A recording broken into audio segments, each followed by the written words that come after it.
This is the future.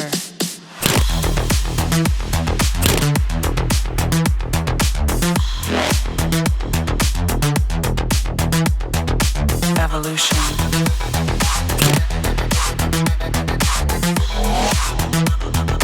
This is the future.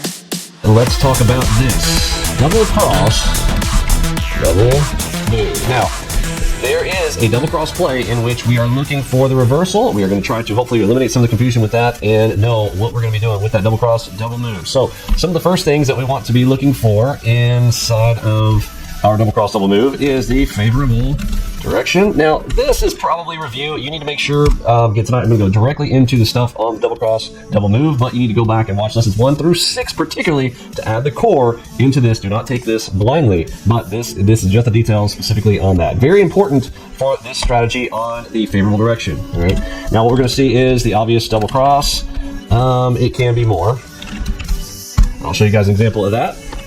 And we need a measuring tool. Several to choose from. All right, several ways. I'll show you guys that. And then we are looking for targets and stops here. All right, so let's draw an example of one of these first, and let's look at let's draw it like this. So our price is coming down. Let's be drawing with some straight lines here.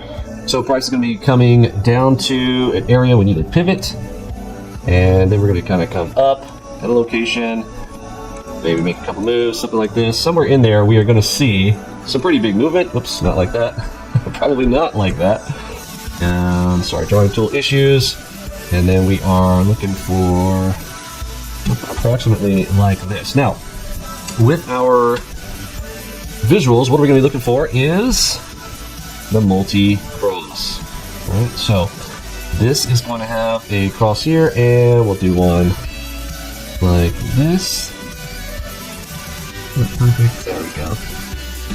All right, so the main thing we are looking for in this, and I wish I had white crosses. I do not have this drawing tool does not allow me to draw in white, or I would draw those crosses in white. So use your imagination. And know that these are going to be white crosses. I'm going to show you guys live examples of these, but first thing we want to do is create our notes for this. And of course, where are our stops going to be? I want some stops right down here below the lowest cross.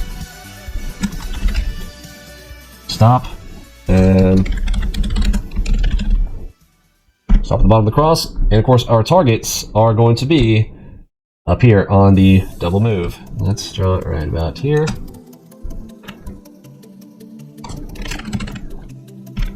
Okay, so fairly simple. We are going to be looking for, can we get some yellow here? There we go.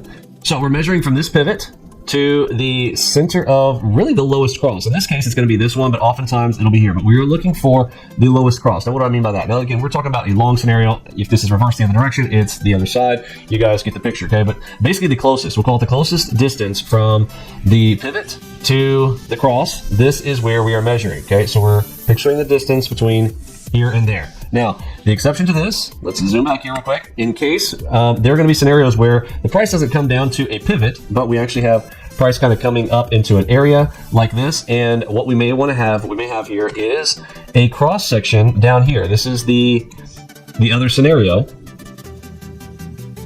Okay, and I actually really like this scenario even better. When I can see cross, measure to cross, and what I'm looking to measure is, again, the distance in this case, instead of the pivot. Okay, this is the pivot scenario. We're measuring from the center of the first cross. Does not have to be at a pivot. Okay, you will see these. I'll give you some examples in live examples, but we're measuring from there to there. Now, the main objective is obviously price. So I'm going to go and let's measure this in green here. All right, and let's measure this up. It's a little bit odd, but there we go. Okay, so our distance, let's just carry it over here for bracketing.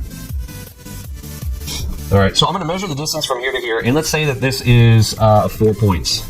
Okay. Now, again, I don't like talking in points, but you need to make sure that we are measuring the distance from here to here, and that we want that same movement from here to there. Okay. This is the double cross, double move. Measurement can be from the future.